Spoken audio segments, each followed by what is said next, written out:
नमस्कार प्यारे साथियों, हम पढ़ रहे हैं कक्षा 8 का नया सिलेबस नई किताब के अनुसार, जिसके अंदर हमने चैप्टर स्टार्ट किया था चैप्टर नंबर 8, जिसका नाम था बीजीय व्यंजक एवं बीजीय सर्व समीकरण, जिसके अंदर हमने प्रश्नावली 8.1 और 8.2 को बिल्कुल जीरो लेवल से अध्ययन किया है और बिल्कुल एक एक सवाल को जाना है और समझा है, वो भी बिना रटे हुए, जिनका वीडियो आपको प्ले लिस्ट के अंदर मिल जाएगा। और आज हम करने वाले हैं प्रश्नावली 8 पॉइंट की शुरुआत, एक नई आगाज से, एक नई शुरुआत से। तो बड़ा ही मज़ा आने वाला है आज के लेक्चर में, बड़ा ही आनंद के साथ हम सीखने वाले हैं प्रश्नावली 8.3 को। और आपसे दावे के साथ कहना चाहता हूं कि प्यारे साथियों, आपको डरना बिल्कुल नहीं है, क्योंकि अगर आपको मैथ नहीं आती है तो आप इस वीडियो पे बस मैथ सीखने आए हैं, तो आपको सिखाया जाएगा। तो चलिए इस प्यारे सेशन को स्टार्ट करते हैं नई ऊर्जा और उमंग के साथ। रख हौसला, वो मंजर भी आएगा, प्यासे के पास चलकर समंदर भी आएगा। ए मंजिल के मुसाफिर, यूं थक कर ना बैठ, मंजिल भी मिलेगी और मंजिल पालने का मज़ा भी आएगा। जी हाँ प्यारे साथियों, तो देखिए क्वेश्चन क्या है। प्रश्नावली 8.3 का पहला ही क्वेश्चन है, निम्नलिखित युग्मों के प्रत्येक के व्यंजक का गुणनफल ज्ञात कीजिए। क्या करना है कि निम्नलिखित युग्मों के प्रत्येक के व्यंजक का गुणनफल ज्ञात करना है। ठीक है, हमें इसके गुणनफल ज्ञात करना है, तो बिल्कुल आसान है। ऐसा क्वेश्चन तो हम पहले भी कर चुके हैं, पहले भी इस प्रकार के क्वेश्चन को हम जान चुके हैं। और आज हम बिल्कुल गुणनफल करना, तो देखिए 8.1 और 8.2 में अच्छे सीख चुके हैं, उसी का थोड़ा सा बढ़ा चढ़ा कर हमें यहाँ पे दिया गया। बिल्कुल आसान है, चलिए करते हैं। सबसे पहले फर्स्ट वाला पार्ट करते हैं।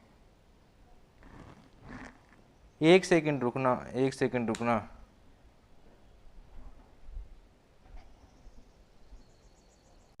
तो चलिए देखते हैं। देखिए थोड़ा सा मार्कर की स्याही खराब हो चुकी थी, इस कारण। चलिए देखते हैं।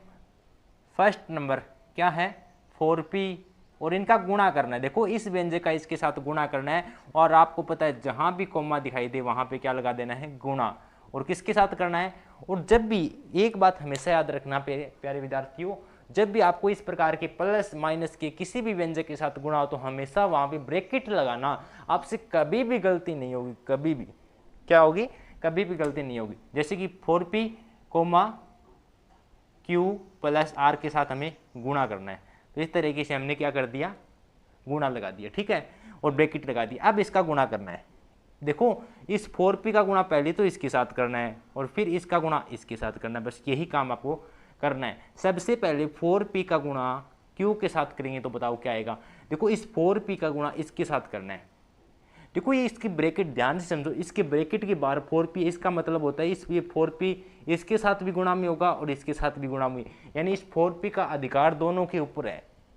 तो 4p का गुणा पहले q के साथ करेंगे, तो 4p का गुणा q से करेंगे तो 4 तो आएगा, और p का गुणा q से करेंगे तो pq। यहाँ तक आपको प्रॉब्लम नहीं है। फिर यहाँ पे प्लस है तो प्लस लगा दो। फिर अब 4p का गुणा r के साथ करेंगे तो 4 क्या आएगा, 4pr। क्या आ जाएगा, 4pr। तो यह इसका राइट आंसर हो जाएगा। इस तरीके से आपको करना है, बिल्कुल आसान है। अगर आपने पहले वाला गुणनफल वाला पार्ट देख चुके हैं तो बिल्कुल आसान है। देखो पहले इस 4p का गुणा इस q के साथ करना है, और फिर इसका गुणा r के साथ। अगर ब्रैकेट लगा के गुणा करेंगे, यकीन मानना आपको न तो प्लस माइनस में कहीं परेशानी होगी, कहीं भी दिक्कत नहीं आएगी। ठीक है, इसी तरीके से इसका सेकंड पार्ट देखते हैं, बिल्कुल आसान तरीके से। देखिए सेकंड वाला पार्ट क्या है, ab, इसका ब्रैकेट लगा दो। मैंने बताया है ब्रैकेट लगाना है, और कोमा है। वैसे आप डायरेक्ट कर सकते हैं, ब्रैकेट का कोई प्रॉब्लम नहीं है, लेकिन गलती होने की संभावना कम हो जाती है। और a माइनस b, देखो हमें इसका गुणा इसके साथ करना था, जहां कोमा था वहां हमने गुणा लगाया। सेम पहले वाला ही काम कर रहे हैं, जहां कोमा है वहां गुणा लगा रहे हैं, लेकिन एक अलग से काम ये कर रहे हैं कि जहां ब्रैकेट और लगा रहे हैं, ताकि गलती ना हो। अब इस ab का गुणा पहले a के साथ करेंगे, इस a के साथ गुणा करेंगे, और फिर ab का गुणा b के साथ करेंगे। तो ab का गुणा a के साथ करेंगे, देखो ab का गुणा a के साथ करेंगे तो b तो ऐसे का ऐसा रहेगा। देखो पहले मैं लिख देता हूँ, ab का गुणा किसके साथ करेंगे, a के साथ। फिर माइनस है तो माइनस लगा दो। फिर ab का गुणा किसके साथ करेंगे, b के साथ। यही करना है, ab का गुणा पहले a के साथ करना है, और फिर ab का गुणा b के साथ, क्योंकि गुणा का निशान है। तो अब करो। अब देखिए यहाँ पे a है और यहाँ पे a है, तो आपको पता है जब आधार सेम हो तो घातें जुड़ जाएगी। ए एक यहाँ पे है और एक ये यहाँ पे है, ए को ए से गुणा किया ए स्क्वेयर और बी का बी, माइनस ए से का ऐसा और बी को बी से गुणा किया बी स्क्वेयर। कितना आसान था बताओ, बिल्कुल आसान था। इन चीज़ों को तो हम पहले जान चुके हैं, तो फिर क्या हार्ड क्या मुश्किल, सब इजी है। आज इसका थर्ड वाला पार्ट और देखते हैं। देखो a प्लस बी का आपको इसके साथ गुणा करना है, तो इस कोमा की जगह गुणा लगाना और इसके साथ ब्रैकेट लगाना है। क्या करना है? ब्रैकेट लगाना है। तो चलिए करते हैं। देखो a प्लस बी कोमा है, देखो कोमा की जगह क्या लगाएंगे? गुणा और 7a स्क्वायर बी स्क्वायर, यही है, इसके साथ गुणा करना है। अब आप कहेंगे सर इसमें क्या करना है? वही काम, इस 7a, देखो पहले a का गुणा इसके साथ गुणा करना है, फिर b का गुणा इसके साथ, यही काम करना है। देखो ब्रैकेट में अगर प्लस माइनस कुछ ही मिले, डरना तो बिल्कुल भी नहीं है। इस पहले a का गुणा इसके साथ करेंगे और फिर b का गुणा इसके साथ करेंगे, क्योंकि ये ब्रैकेट के बाहर है, इसका पूरा दोनों पे बराबर बराबर अधिकार है। जितना इस पे अधिकार है उतना इस पे अधिकार है, ठीक है। यानी पहले a का गुणा इसके साथ करेंगे तो क्या आएगा? a गुणा 7a स्क्वायर बी स्क्वायर, फिर बीच में प्लस है तो प्लस। अब इस b का गुणा इसके साथ करेंगे तो 7a स्क्वायर बी स्क्वायर का गुणा किसके साथ करेंगे? b के साथ। अब इसको गुणा करो, देखो यहाँ पे a है और यहाँ पे a स्क्वायर है, a का गुणा a स्क्वायर के साथ करेंगे तो a क्यूब बन जाएगा, ये हम पहले ही जान चुके हैं। तो 7a क्यूब और b स्क्वायर का b स्क्वायर आ जाएगा, प्लस है तो प्लस। अब देखो 7 का 7 आएगा ही, a स्क्वायर का a स्क्वायर आ जाएगा, यहाँ पे b स्क्वायर और यहाँ पे b है, b स्क्वायर का गुणा b के साथ करेंगे तो b क्यूब बन जाएगा। क्या बन जाएगा? b cube. ये इसका राइट आंसर हो जाएगा। इस तरीके से आपको करना है, बिल्कुल आसान है, बिल्कुल आसान। आई होप कि आप मेरी बात को यहाँ तक समझे होंगे और आपको समझ में भी आया होगा, ठीक है। तो चलिए इसका पार्ट नंबर 4 भी करते हैं। पार्ट नंबर 4 क्या है? a square minus 9, a square minus 9 का गुणा किसके साथ करना है? देखो इसका गुणा इसके साथ करना है 4a के साथ, तो कर दो 4a के साथ करना है। तो पहले इस 4a का यानी a स्क्वायर का गुणा इसके साथ करेंगे और फिर 9 का गुणा इसके साथ करेंगे। जब a स्क्वायर का गुणा इसके साथ करते हैं तो देखो a स्क्वायर गुणा 4a, देखो ये ब्रैकेट में है, इसका मतलब दोनों पे समान अधिकार है। और अब ये माइनस है तो माइनस लगा दो, इस 9 का गुणा इसके साथ कर दो, 9 गुणा 4a, ठीक है। देखो कैसे किया मैंने, a स्क्वायर का गुणा इसके साथ किया, फिर इस 9 का गुणा इसके साथ किया, ये आ गया, ठीक है। अब देखो a स्क्वायर और a, देखो इसके साथ तो गुणा होगा ही नहीं, क्योंकि संख्या ही संख्या के साथ गुणा होती है। सेम अचर राशि अचर राशि के साथ गुणा होगी, x के साथ गुणा होगा, y के साथ गुणा होगा, z के साथ गुणा होगा, ये मैंने पहले ही बताया आपको। तो देखिए a स्क्वायर का गुणा a के साथ करेंगे तो 4 तो आएगा ही आएगा, a स्क्वायर का गुणा a के साथ करेंगे तो a क्यूब, माइनस 9 चौके 36 और a का a, ये इसका राइट आंसर हो जाएगा। क्या हो जाएगा? राइट आंसर, ठीक है। इस तरीके से आपको करना है। आई होप कि आपको 4th वाला पार्ट भी समझ में आ गया। देखो मैंने कैसे किया, ये a square minus 9 into 4a था, मैंने पहले a स्क्वायर का गुणा इसके साथ किया। देखो ब्रैकेट के बाहर जो संख्या होती है ना, इसका अधिकार दोनों पे होता है, तो पहले इसका गुणा इसके साथ हो गया, ठीक है, ये आ गया, और फिर इसका गुणा इसके साथ हो गया, ये आ गया, और जो रिजल्ट मिला वो हमने लिख दिया। और ये छोटे मोटे गुणा करने से हम पहले ही सीख लिए, ठीक है। इसी तरीके से इसका लास्ट पार्ट और पार्ट नंबर 5 बच जाता है, वो भी कर लेते हैं। तो पार्ट नंबर 5 क्या है? देखिए पार्ट नंबर 5 है P Q plus Q R, P Q plus Q R plus R P plus R P, और कोमा है 0। देखो इस व्यंजक को इस 0 के साथ गुणा करना है। तो देखिए जिन छात्रों ने पहले वाली क्लास देख रखी होगी, उन्होंने इस क्वेश्चन को देखते ही आंसर बता दिया होगा कि इसका आंसर 0 होगा, क्योंकि मैंने एक बात बताई थी, अगर आपको कहीं भी गुणा में कितनी भी बड़ी संख्या क्यों न हो और वो उसके साथ 0 गुणा में मिल जाए, तो हमेशा कह देना उसका आंसर क्या आएगा? 0 आएगा, क्योंकि 0 एक वो खासियत, वो एक कड़ी है जो सबको 0 मिला सकती है। इसलिए आपसे कहा जाता है कि अपनी संगति को अच्छा रखिए, क्योंकि संगति ही वो आपको है जो आपके भविष्य की ओर लेके जाती है। अच्छी संगति में जाना है या फिर बुरी संगति में, वो आपका करियर डिसाइड करती है। क्या करती है? Career decide. देखिए अब इस कोमा है, इस कोमा को उठाएंगे तो यहाँ पे क्या लगा देंगे, पहले ब्रैकेट लगा दो और इसके साथ हमें गुणा करना है। यही काम है, पहले 0 का गुणा इसके साथ करेंगे तो पी क्यू के साथ 0 का गुणा करेंगे, फिर प्लस इस क्यू आर के साथ 0 का गुणा करेंगे, प्लस आर पी के साथ 0 का गुणा करेंगे। यही करना है। और आपको पता है किसी भी संख्या के साथ 0 का गुणा करते हैं तो 0, प्लस क्यू आर के साथ 0 का गुणा किया 0, प्लस आर पी के साथ 0 का गुणा किया 0, और 0 में 0 0। यही इसका राइट आंसर हो जाएगा। तो ये था इसका question number first. I hope कि आपको ये क्वेश्चन नंबर फर्स्ट है वो बिल्कुल अच्छे से समझ में आया होगा, और जो मैंने आपको बताने का प्रयास किया है वो आपको अच्छे से दिलो दिमाग तक पहुंचा होगा। तो ये था इसका क्वेश्चन नंबर फर्स्ट, जो बिल्कुल आसान सा क्वेश्चन था। आसान तरीके से आप कर सकते हैं। ठीक है, इस तरीके से आपको करना है। और एक बात हमेशा याद रखना, जब भी 0 आए और आप डायरेक्ट मन में सोच लेना इसके साथ 0, इसके साथ 0, इसके साथ 0, 0 ही आएगा। ठीक है, इस तरीके से क्वेश्चन नंबर फर्स्ट को करना था। क्या आपको क्वेश्चन नंबर फर्स्ट समझ में आया? अगर समझ में आया तो प्लीज़ अपना प्यारा सा लाइक और कमेंट करके जरूर बताना क्या समझ में आया या फिर नहीं आया, दोनों ही राय बतानी है। चलिए चलते हैं क्वेश्चन नंबर सेकंड पर, उसका भरपूर तरीके से आनंद उठाते हैं और उसको भी सीखते हैं।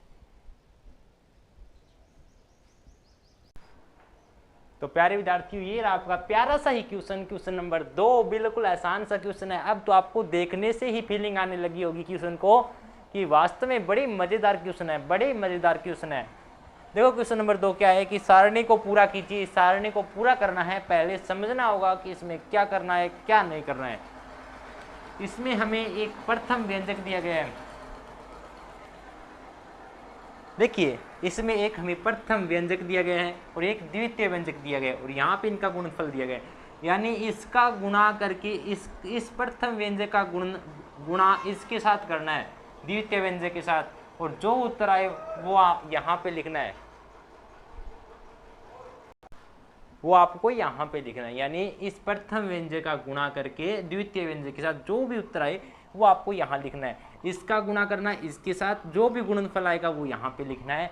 इस तरीके से हमें ये सारणी पूरी करनी है। बिल्कुल आसान सा क्वेश्चन है, बड़ा ही मजेदार क्वेश्चन है। चलिए करते हैं।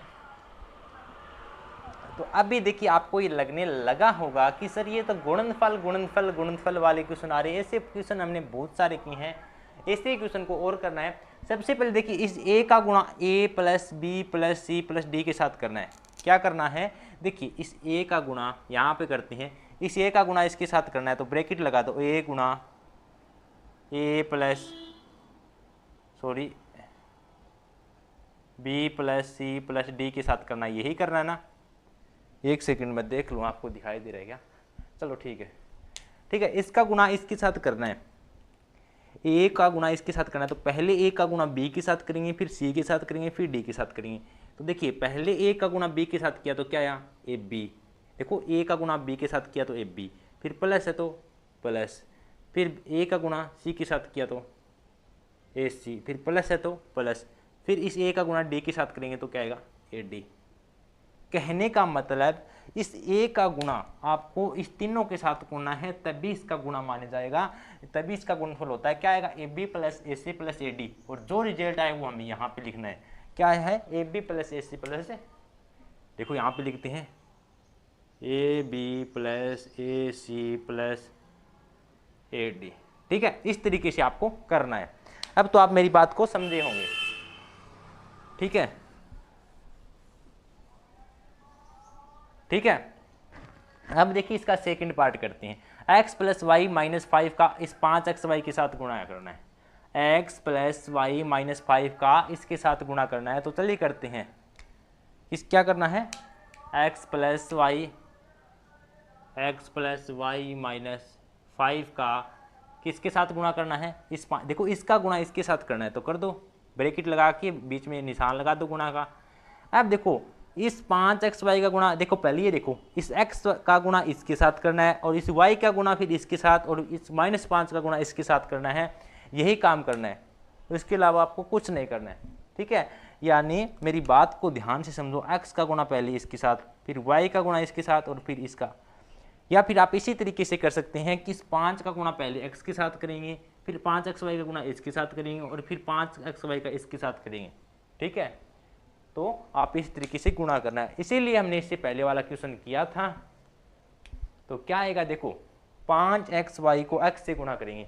देखो यहाँ पे 5xy को x से गुणा करेंगे, 5 तो ऐसे का ऐसा रहने वाला है, और x को x से गुणा करेंगे तो क्या आएगा एक्स स्क्वायर, और फिर y का y आ जाएगा। फिर यहाँ पे प्लस है तो प्लस लगा दो। ठीक है, फिर y का गुणा इसके साथ करेंगे तो 5x तो ऐसे का ऐसा रहने वाला है, y के साथ करेंगे तो 5x y स्क्वायर आ जाएगा। ठीक है, और फिर ये माइनस है तो माइनस, और ये अब -5 का इसके साथ करेंगे, 5 को 5 से गुणा किया, 5 पंजा 25, 25xy यही आया। तो देखो क्या आया, 5x स्क्वायर y यहाँ पे लिख दो, 5x square y plus 5x y square minus 25x y, ये इसका गुणनफल आ गया। इस तरीके से आपको ये करना है गुणनफल। ठीक है, आप मेरी बात को समझे होंगे। ठीक है, इस तरीके से आपको इसका गुणनफल करना है। इसी तरीके से आपको इसकी नेक्स्ट वाले पार्ट भी करने हैं। सब आसान है, सब आसान। देखो अब इस p का गुणा इसके साथ करना है, डायरेक्ट करते हैं। देखो p का गुणा पहले चलिए बता ही देता हूं। यहां पे देखिए इस p का गुणा इसके साथ करेंगे, क्या है 6p square minus 7p plus 5 इसके साथ करना है। तो जब p का गुणा p स्क्वायर के साथ, देखो 6 तो ऐसे कैसा रहने वाला है, p का गुणा p स्क्वायर के साथ किया तो p क्यूब, तो देखो 6p क्यूब, माइनस है तो माइनस, p का गुणा p के साथ किया, देखो 7 तो ऐसे पहले इसका गुणा इसके साथ किया, 6p क्यूब आ गया, फिर माइनस है तो माइनस लगा दिया। अब p का गुणा इसके साथ करेंगे तो देखो 7 तो ऐसे का ऐसा रहने वाला है, और p का गुणा p के साथ करेंगे तो क्या आएगा p स्क्वायर, फिर ये प्लस है तो प्लस रहेगा। ठीक है, अब इस p का गुणा 5 के साथ करेंगे तो क्या आएगा 5p। इस तरीके से आपको गुणा करना है। क्या करना है, गुणा करना है। ठीक इसी प्रकार इस वाले टर्म का इसके साथ गुणा करना है। चलिए करते हैं। 4p स्क्वायर q स्क्वायर का गुणा आपको करना है, ब्रैकेट लगा दो, p square minus q square के साथ। तो पहले इसका गुणा इसके साथ करना है और फिर इसका गुणा इसके साथ। तो देखो 4p स्क्वायर q स्क्वायर का पहले इसके साथ करेंगे और फिर इसके साथ। देखो 4p स्क्वायर q स्क्वायर का गुणा p स्क्वायर के साथ करेंगे तो p स्क्वायर पहले ही है और p स्क्वायर और आएगा तो p की घात 4 हो जाएगा, यानी 4q स्क्वायर का तो कुछ नहीं बनने वाला है। इस p स्क्वायर का गुणा p स्क्वायर के साथ ही होगा, क्योंकि सेम संख्या का सेम के साथ गुणा होता है। तो p स्क्वायर का p स्क्वायर के साथ हुआ तो p4 क्या हो गया p4। तो यहाँ से 4p देखो क्या आ जाएगा 4p4, और q स्क्वायर का q स्क्वायर रहने वाला है। आप मेरी बात को समझे होंगे, इसलिए तो हमने पहले सभी के सभी गुणनफल को सीखा। अब देखिए अब इसका गुणा इसके साथ करना है, तो देखो 4p स्क्वायर अब ऐसा कैसा, सिर्फ q स्क्वायर का गुणा q स्क्वायर के साथ होगा, क्योंकि सेम संख्या का सेम संख्या के साथ गुणा होता है। q स्क्वायर का q स्क्वायर के साथ गुणा किया तो क्या आएगा q4 हो जाएगा, और 4p स्क्वायर ऐसे का ऐसा तो क्या आएगा 4p स्क्वायर और q4, यही आज का आंसर आ जाएगा। तो लिखो क्या आएगा 4p4 q square minus 4p square q4। इस तरीके से आपको करना है, इस तरीके से आपको करना है। आई होप कि आप मेरी बात को समझी होंगी, और जो मैं आपको बताने का प्रयास कर रहा हूं उसको आपने ध्यान से देखा भी होगा। इसी तरीके से इसका लास्ट वाला क्वेश्चन करना है। ठीक है, इस ABC का गुणा इसके साथ करना है। ठीक है, देखो A plus B plus C का गुणा किसके साथ करना है ABC के साथ। तो ABC का गुणा देखो पहले A का गुणा इसके साथ करेंगे तो BC तो ऐसे का ऐसा, A का गुणा A के साथ किया तो A स्क्वायर BC, क्या आएगा A स्क्वायर BC, फिर प्लस है तो प्लस। अब देखो B का गुणा इसके साथ किया तो A और A C तो ऐसे के ऐसे रहने वाले, और B एक बढ़ जाएगा क्योंकि B का गुणा B से करेंगे तो B स्क्वायर, तो क्या आएगा A B स्क्वायर C, फिर प्लस है तो प्लस। अब C का गुणा इसके साथ करेंगे तो AB के साथ तो गुणा होगा ही नहीं, सिर्फ C का गुणा C के साथ होगा, तो क्या आएगा ABC स्क्वायर। अब देखिए मुझे पता है कई छात्र तो मेरी बात को समझे हैं, लेकिन कई छात्र को ऐसा लग रहा है कि सर आप क्या कर रहे हैं, दिमाग से समझ में नहीं आ रहा है। तो देखिए छात्रों, मैं आपको समझाना चाहता हूं कि आप अगर पहले वाला वीडियो नहीं देखे हैं तो वो देख लेना, क्योंकि पूरा का पूरा आधारित उस पर है, क्योंकि हमने वहाँ पे बहुत कुछ जानने का प्रयास किया है, बहुत कुछ सीखने का प्रयास किया है, हर एक गुणनफल को देखा है, हर एक गुणनफल को समझा है। तो वहीं से इसकी शुरुआत हुई है। तो पहले ABC का गुणा A के साथ किया, तो A देखो एक ABC का करेंगे तो A का सिर्फ A के साथ होगा, BC के साथ तो गुणा होगा ही नहीं। क्यों नहीं होगा? मैंने बताया सेम संख्या का सेम संख्या के साथ गुणा होगा, वो अन्य के साथ नहीं होगा। तो A² BC आ जाएगा। फिर B का करेंगे तो A और C ऐसे कैसे रहेंगे, B² बढ़ जाएगा। और जब C का गुणा करेंगे तो A और C ऐसे का ऐसा रहेगा, A और B ऐसे का ऐसा रहेगा और C² बढ़ जाएगा।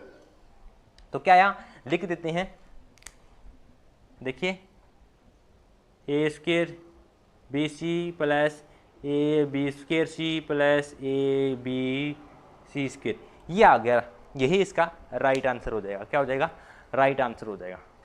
आई होप कि आप मेरी बात को समझे होंगे और आपको अच्छे से ये क्वेश्चन भी समझ में आया होगा। और आपको इसकी अच्छे से प्रैक्टिस करना, जो भी आपको कहीं लगता है कि सर हमें वहाँ कहीं थोड़ी सी प्रॉब्लम लगती है तो आपको कमेंट करके बता देना है, मैं आपको बता दूंगा, ठीक है। लेकिन आपको रटना नहीं है, क्योंकि रटी हुई चीज़ कुछ समय तक तो याद रह सकती है, लेकिन हमें जीवन भर याद रखनी है। हमें तो उन कंपटीशन को भी फाइट करना है और अपने मम्मी पापा के सपनों को भी पूरा करना है, इसलिए हमें रटना नहीं, हमें समझना है।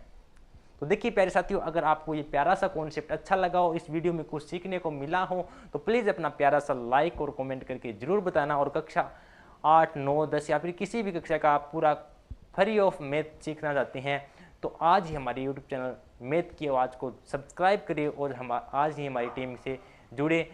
तो आज के लिए इतना ही, मिलते हैं कल के प्रश्नावली 8.3 के नेक्स्ट क्वेश्चन के साथ। तब तक के लिए आप अपनी बेहतरीन तैयारी में लगे रहिए, प्रैक्टिस से जोरों शोरों के साथ। तब तक के लिए जय हिंद, जय भारत।